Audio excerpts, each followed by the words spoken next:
పదవి కంటే పెద్ద గుర్తింపు అదే. అంటే కాంగ్రెస్ పార్టీలో మనం పని చేసినామనే గుర్తింపు కంటే కూడా వాళ్ళ అధికారిక గుర్తింపు కోరుకుంటున్నారు చర్చలో.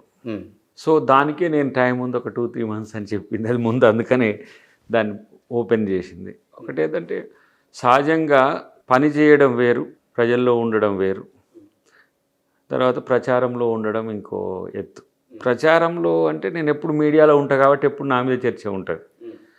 నాలాగా నాకంటే సిన్సియర్గా పనిచేసేటోళ్ళు కూడా చాలామంది ఉన్నారు, నాకంటే కూడా బలంగా ఉండొచ్చు. కానీ ఇక్కడ ప్రాబ్లం ఏంటంటే గత 10 సంవత్సరాలలో ఒక ఫ్రంట్ ఆఫ్ ది లైన్గా అధికార ప్రతినిధిగా అనేక ప్రసార మాధ్యమాలలో, ప్రెస్ మీట్స్లలో లేదా ఉద్యమాలలో కానీ ఒక మిర్రర్ లాగా ఉన్నారు మీరు కాంగ్రెస్ పార్టీకి. ఎంతమంది సీనియర్లు ఉండవచ్చు కాక, ఎంతమంది అయినా మీకంటే ఎక్కువ కష్టపడ్డ వాళ్ళు ఉండొచ్చు కాక, కానీ ప్రజలలో ఒక మెసేజ్ పోవాలంటే డిఫెండ్లో ఉన్నటువంటి కాంగ్రెస్ పార్టీని మీరు మైనస్లో ఉన్నదాన్ని ప్రెస్లోకి తీసుకొచ్చే ప్రయత్నం అయితే చేశారు కదా. సో అది కూడా ఒక ఉద్యమమే కదా, అది కూడా ఒక పోరాటమే కదా. అది మామూలు పోరాటం ఏం కాదు.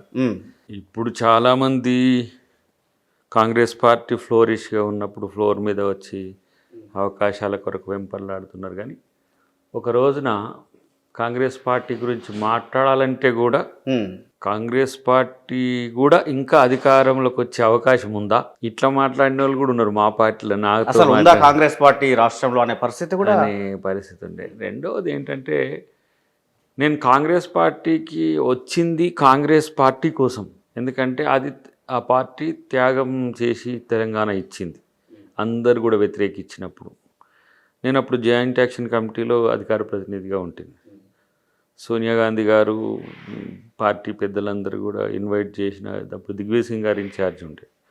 ఒకవేళ తెలంగాణ ఇస్తే మాత్రం మా సర్వీసెస్ పార్టీకి ఇస్తాం డెఫినెట్గా. ఇప్పుడు పార్టీకి మేము వ్యతిరేకంగా కనపడ్డప్పటికి కూడా మీరు తెలంగాణ ప్రజల కళలు సాకారం చేస్తే మాత్రం మా సమయం అంతా మీ కొరకు వెచ్చిస్తామన్నాం. నేను ఇప్పుడు అదే చేస్తున్నా.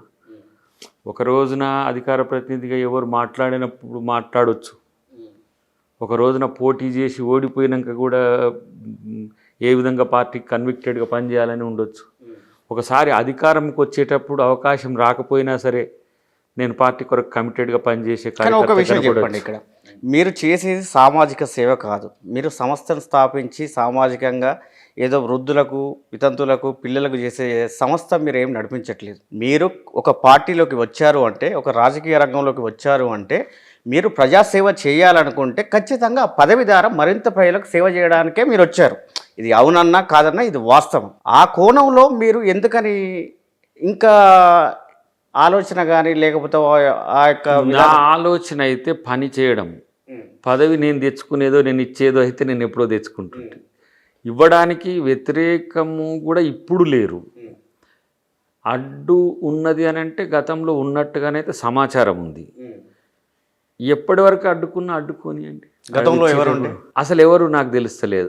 కనీసం ఆ ప్రత్యర్థి ఎవరన్నా తెలిసినా కూడా ఆ ప్రత్యర్థిని ఎట్లా మనం ఎదుర్కోవాలి, లేకపోతే మన వాళ్ళ పక్క వాళ్ళ అనే విషయం ఉంటుండే. కానీ ఇక్కడ సందర్భాన్ని బట్టి వ్యక్తులు మారుతున్నట్టుగా కనబడుతున్నది. కానీ ఎవరనే దగ్గర పిక్చర్ బ్లర్ ఉంది. అద్దంకి దయాకర్ మీద కాంగ్రెస్ పార్టీలో అంత కోపం లేదా అంత ఈర్ష్య, ద్వేషం అసలు ఎవరికి ఉందని ఇప్పుడు ఏమవుతుందంటే అందరు శాఖారులే చేపల బుడు ఏమన్నా రొయ్యల బుట్టేటు మాయమైంది అన్నట్టుగా ఉంది.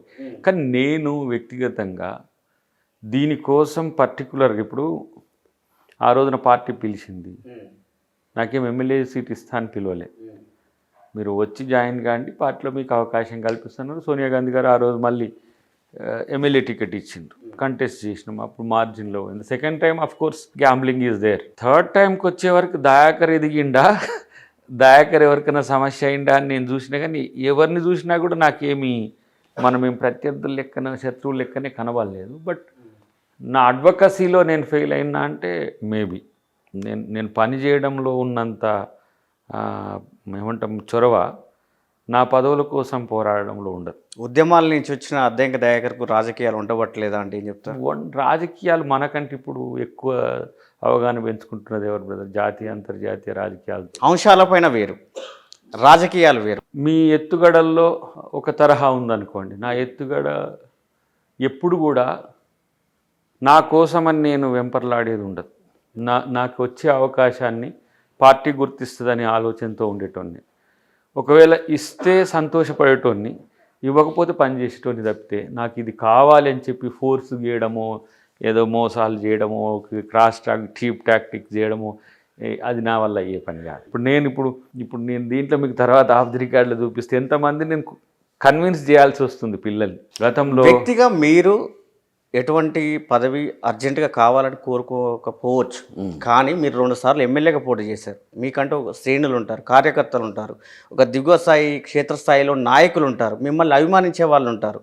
వాళ్ళలో ఉండదా బాధ? 20 years నుంచి, నాట్ ఈవెన్ నౌ, 20 years నుంచి 2 తెలుగు రాష్ట్రాల్లో నేనంటే ఉండేటోళ్ళు, నన్ను అంటి పెట్టుకునేటోళ్ళు, సంఘంగా ఉండేటోళ్ళు, పార్టీగా ఉండేటోళ్ళు, సహజంగా ప్రజల్లో కూడా ఎక్కువ నాకు ఈ న్యూట్రలిస్ట్. ప్రశ్న పదే పదే ఎందుకు అడగాల్సి వస్తుందంటే మిమ్మల్ని, బీఆర్ఎస్ పార్టీలో లేదా ఇతర పార్టీలలో ఉద్యమ పార్టీ తర్వాత ఇది 100% ఇది రాజకీయ పార్టీ అని కేసీఆర్ ప్రకటించిన తర్వాత అనేక మంది వచ్చి దాంట్లో చేరిన తర్వాత పదవులు వాళ్ళకి లభించినాయి. కానీ వీటికి భిన్నంగా ఒక డెమోక్రటిక్గా ప్రజాస్వామ్యయుతంగా అందరికీ హక్కులను ఇందులో రక్షించబడతాయి, అందరికీ బాధ్యతలు ఉంటాయి, అందరికీ ఇందులో ఒక ప్రయారిటీ ఉంటుందని ఒక కాంగ్రెస్లో ఒక అభిప్రాయం అయితే బలంగా ఉంది.